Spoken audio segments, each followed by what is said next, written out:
Hey, all. Just wanted to touch base and say some things about research for this week. As you know, hopefully by now, the third essay is rapidly coming to a due date, which I've extended once again to a Saturday.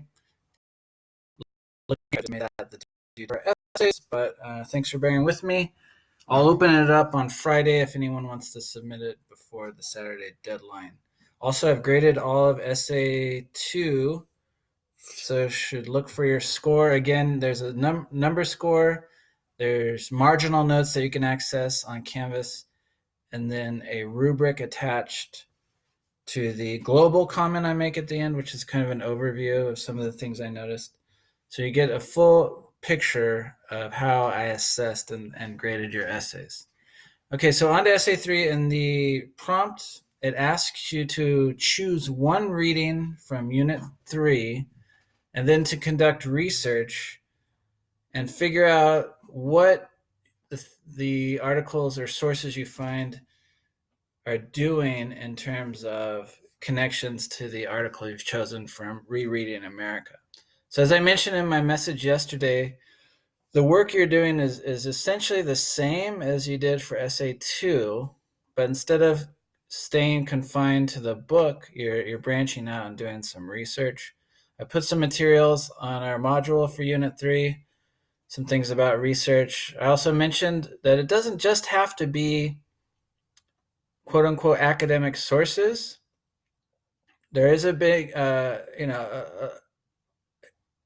large number of teachers who really only want to see you working with academic sources, but often they're so dense and so inaccessible that I don't find them to be as useful. So I mentioned publications like New York Times, The Atlantic, The Nation, Newsweek, Time, things that you can find. And the library has a nice app called Flipster, which allows you to access print magazines digitally. But also, TED Talks I always find interesting things on TED Talks. But I find that the New York Times is very interesting. I put a link to a series of articles they did during the spring semester. And what I like about this unit is that it's dealing with technology and its impact on our lives, especially how it impacts the way we communicate. So I think it's such a timely topic. There's always something in the news, especially centering around issues of privacy or data collection and things of that nature. So I think you should be able to find things without any difficulty. But there are benefits to accessing the library databases. So I want to give you a little idea of how to maybe do that. Because the thing with Google, we all love Google. I use Google every day. But the amount of information on Google can be kind of staggeringly overwhelming, I find, because it's not filtered. It's just everything out there. And with that comes a lot of misinformation, a lot of advertising, things that are not just there for our erudition, but just to remember that Google is in the business of making money. So that is their primary purpose, even though it often feels like they're just there for our own edification.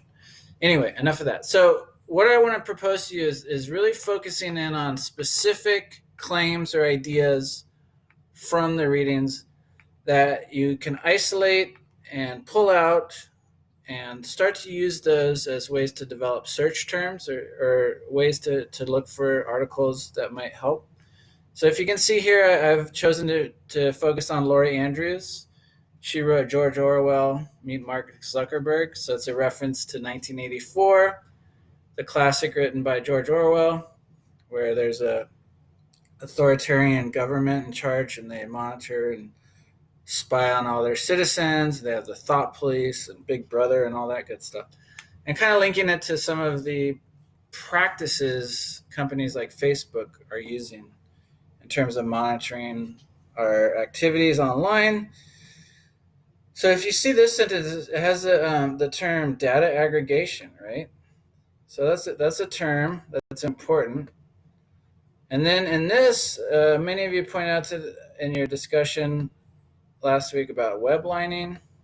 So those are two terms I think that I could use in a useful way to start to see what else is out there about these things. Okay, so then I can go to MiraCosta. This is the homepage. Click on library.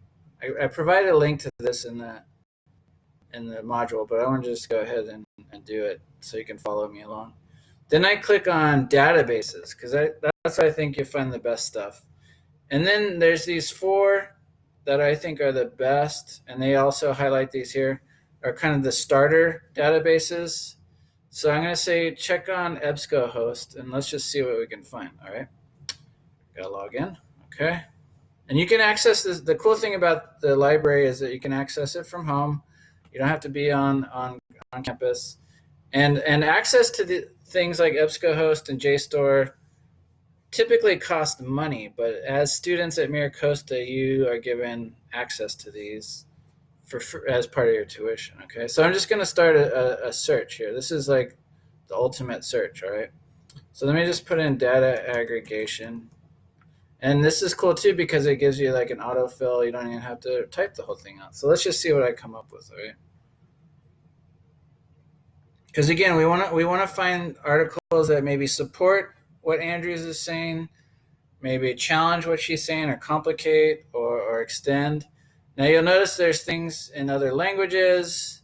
Right now we have 19,000, well, almost 18,000 hits, right? So let me go over here and think about how can I limit it, right? I can go to limit to, I don't think I need to go back to 1925. So I look at the publication date.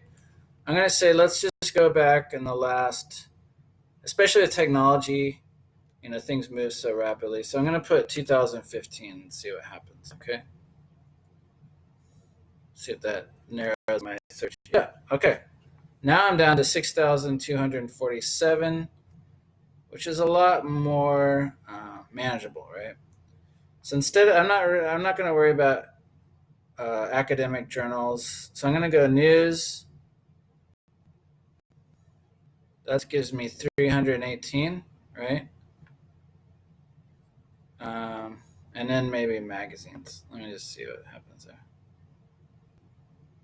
So now I have 396, right? And I think I could find some really cool stuff. So I just start to, part of research is just taking the time to dig around, and it can be fun, I think. But as my son said, everyone has a different idea of what fun is. But a lot of this isn't looking very, very useful. So I'm gonna further narrow my search field and put data aggregation privacy. Okay, see what happens with that.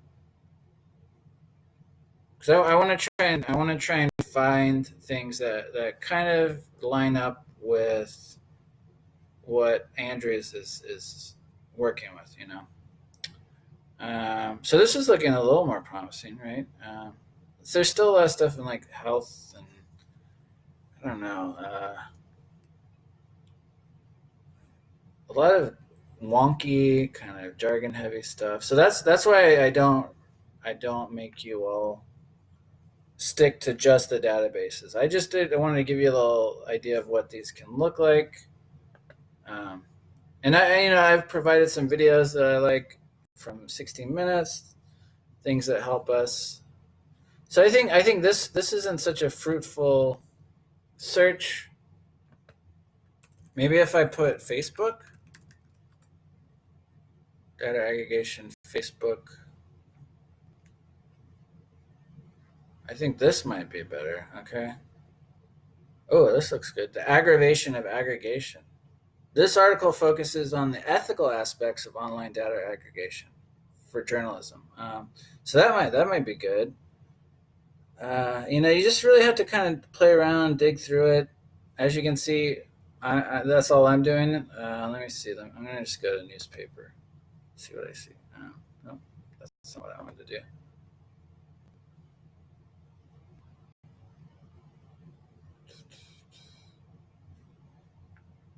I'm just going to go to news. I don't want academic journals.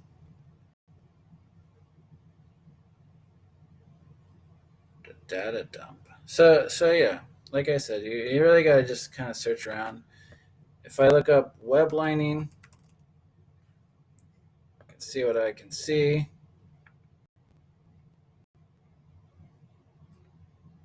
So that didn't even come up with any results. So you might want to go back to the database and look at Let me see something else here. Let me just try this real quick. Okay, bear with me.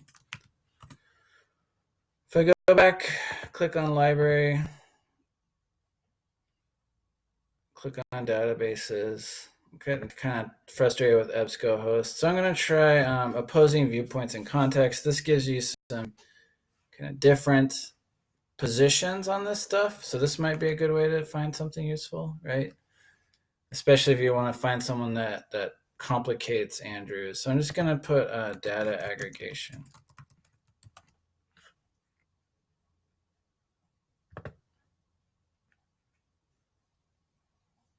So this breaks it up, academic journals. This also, if you see the triangle and the yellow, it shows like what they deem levels of difficulty. So yeah, it has magazines, it has some news, it has some academic journals. So you get a nice cross section of stuff here too. Web lining. Now let's see what happens if anything comes up.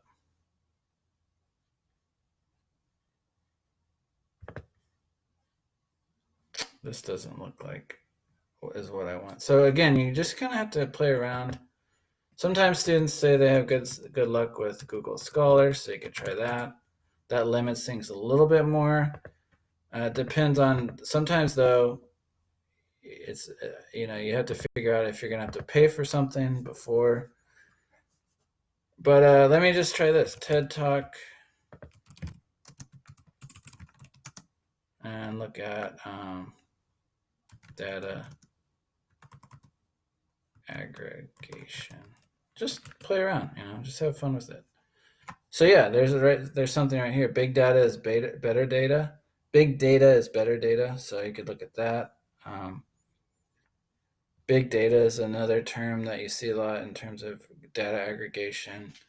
I think they'll probably talk a lot about the monetization of data and how that's kind of a big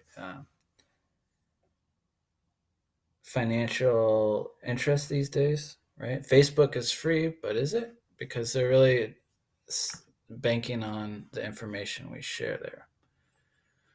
Okay, so I hope that was helpful. I mean, again, sometimes research takes time. It takes some playing around.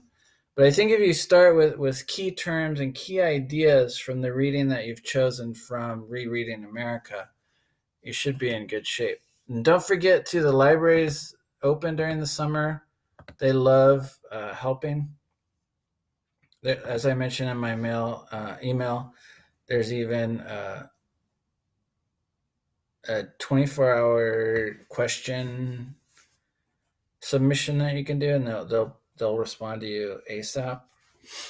So if you get stuck or are having trouble finding something, give me an email or shoot a text or phone call to the library, and they will also be happy to guide you. Okay, thank you so much, and happy hunting. Bye bye.